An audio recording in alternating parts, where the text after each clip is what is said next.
Hey guys, what is up? Cameron Blegen here, coming to you with a really cool review on the Cheerson CX117 frame here.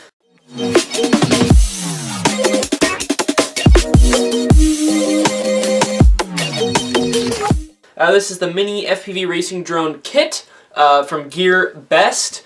Check them out in the link below, gearbest.com. If you guys have never heard of Gearbest, they sell a ton of great products for a great price, not to mention they have some great staff working there also. I've never had a problem with them. Customer support and getting my products on time. Really a great brand, and they sell some great quality products. That is what we're going to review today. So like I said, this is the Cheerson Cheerson CX117 frame kit. Just a couple quick highlights here. FPV, this is really great for indoors, which is becoming increasingly popular here as it becomes winter. 5.8 gigahertz FPV transmitter, 700 TV line, 1 megapixel camera, which is pretty great for a FPV camera, especially of that size. It's an F3 flight controller, which is the standard. The F3 boards right now is the top brushed flight controller, and it runs clean flight, and it supports PPM, DSM, or S-Bus, so that's what we will be using as S-Bus. It's really small and really agile. It's great for indoors. It will work outdoors also. The 3 props make it really zippy outdoors, but indoors it's also perfect. Very flexible because of the lightweight and the small body. The carbon fiber material is also obviously very sturdy and durable, and you can crash this thing over and over and it will withstand it. And it has all of the components separate, so if you do break something, you can buy them again from Gearbest. Again, link in description, check them out. You can buy it from them and get a replacement. The flight time is about 8 minutes. The whole weight comes off at about 58.5 grams. So you maybe have a little bit of room to play around with changing some components. And it does come with a battery, which is important, and we will look at that right now. So let's open this guy up. And you can see very nice packaging. So quick note, I have not looked at any of this yet already, and the reason for that is I hope to kind of simulate what it would be like if you guys were just opening up and the questions you may be having. And so I will answer those as we go, as I ask them. So we're just going to open this up. You can see you got all the necessary extras here to make it work. We'll look at that later. Red and blue tri-prop USB charger, which is really nice. Plug this up to any wall charger, and this will let you charge your batteries. Got your FPV camera. I will open this up in just a second. Got 4 very powerful motors. These are 1020 brushed motors. So these are some really, you can see these are some really beefy brushed motors. They'll really give you a zip. And we will try that out in a minute.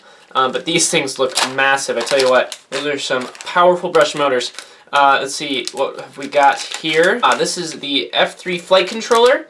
You can see it's got a power cord to it. We'll solder that on, show you how to do that in a minute here, as well as a micro USB connector there for plugging up to clean flight. Here is the battery, and this is a 600 milliamp 2-cell battery. So very sizable battery. I think it's the perfect size for the drone, and I'm glad to see it's a 2-cell. And here is the frame. So I will go over each of these components more individually, but I'm going to go ahead and just build this thing. We're going to try to keep this short so we can keep it in one video. So I may speed up the building process. If you do have any questions about any of these components, let me know, and I would be happy to answer them. Alright, so obviously if we are going to get this drone up in the air, we're going to need something to put it on. So that is where this frame comes into play. I'm going to go ahead and just snip this open, and as you can see, all these do come in a resealable bag, which is very convenient if you do want to store any of these parts again later. See, there's some of the smaller pieces. This kind of reminds me of when you build those dinosaur or whatever models when you're a kid out of the little wood pieces and they all come together. Except carbon fiber, and we're building a racing drone. It looks like each of these little things hooks on underneath the motor arms here, so we're just going to go ahead and try to do that real quick. Something I figured out that you might want to do before is these little rubber rings that I did not know what they did. They are these little motor gaskets, which is super nice because it keeps your motor all snug and protected while it is mounted. It kind of probably vibration dampening there is my guess, as well as protection, and so I would do that before you put these arms on. So I'm going to go ahead and just put all 4 of those on, and then put the feet back on. So to put these on, you just kind of got to get one edge in there, just like that, and then you kind of just work your way around the circle, and you just push that edge down right into there, and you kind of just gotta wrestle with it for a minute until you get that jammed in there.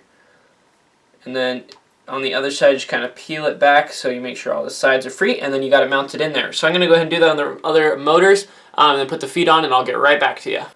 Alright, so I got the legs on, so that's great. Quick note, this little piece I do not believe has anything to do with the frame. I think this is a propeller holder for the motors, and you can hold it and pop the propellers off. So now what you're going to want to do is just mount these little plates here on the side.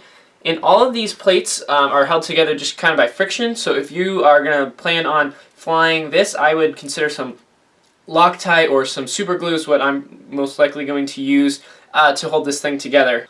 Has this slope here going towards the front, which is the side with the little arrows pointing forward, but I don't think that really matters. But if that's what you want to do, go for it. And again, with these, I would use super glue to make sure these are really nicely held in here. This is going to go just right here with the hole facing back and the arrows facing forwards, kind of mimicking the design of the rest of the drone. I'd consider putting this top plate on the feet here before putting it on the main part of the frame, because it is a little easier to put it on that way, and these things are mounted opposite directions, so when you go to push them tight, I would push them, you're going to have to push them opposite directions, so that's a good thing to note. So again, this is maybe where the super glue comes in. And this thing is on a super promo right now, so it's extremely inexpensive. So check out the website, again, link below to check that baby out. It's really, honestly, a great deal right now. I think it's coming in around $65. And it's just going to go up after this promo. It ends on Christmas, so there's still time if you didn't get that present you wanted, or if you got a gift card, or you just want to treat yourself. Check this baby out. Really going to be a great thing. If you've flown before, this is going to be super fun like I have, and if you haven't, this is a great way to get into it, and it's also a do-it-yourself kit, so you get to kind of learn what all the components are about. We're just going to pop these motors right on in. So when you're taking it out of here, be very careful of all the wires, and you will notice they are stuck together. That is normal. It's because these brushed motors, and the brushless for that matter, but the brushed motors do have magnets inside, is what helps it drive. You can see they have blue and red wires and black and white wires, and so the black and white are going to be the counterclockwise rotation. So based, again, on the pictures on the Gearbest website, it appears that if this is the front, there's going to be a clockwise here, and then a counterclockwise here. And so they just kind of kitty corner each other with a clockwise, and a counter there. So if you're going around the circle, it's just every other one. Starting with the front left as a clockwise, so that means the front right is a counterclockwise. Right here again. And so the way these work is you just push these wires right on down here. And you can see on this side, it just kind of sticks out. I just kind of, for neatness, I'm going to put a wire on each side of there. Totally not required, but it might help you kind of keep things organized. Then you just pull that through. Don't pull the motor through here solely with the wires, because that could pop the wires out of there. But once the wires are clear and you've put them through the hole, make sure they're not twisted. And then you're just going to gently wiggle that motor down there while keeping the wires tight. So you can see kind of a screwing motion going on there. I'm just going to gently, very gently, work this motor's way down. If you feel some resistance, do not push too hard. It could just be caught on the frame. That's what just happened there. So you're going to want to make sure it's in, and also in straight. If it's in a little crooked, you might have wiggled it in there wrong. You might just want to wiggle it out, wiggle it back in. Make sure it's all straight in there, and then you can see it'll be flush with the bottom of there, and it'll look very straight, that motor there. So I'm going to go ahead and just do that with all the others. Very simple, just kind of slide it in there. I will get back to you after that. And if you have any questions on any of these steps, again, please leave comments below, but it's pretty simple. You just slide it right in there, with the front left one here being the clockwise. Alright, so we got the motors on. I'm going to wait to put the propellers on there until we have everything mounted. So a quick note for those watching, this does not come with a receiver or a controller or goggles. So those will be 3 things you're going to need. If you have been flying before, these are 3 things you probably have. If you haven't flown before, these are some things you're going to want to look into. Again, PPM, S-Bus are going to be the ones you're going to want to look into. Alright, so we've got all that mounted. Let's now look at how to mount this flight controller.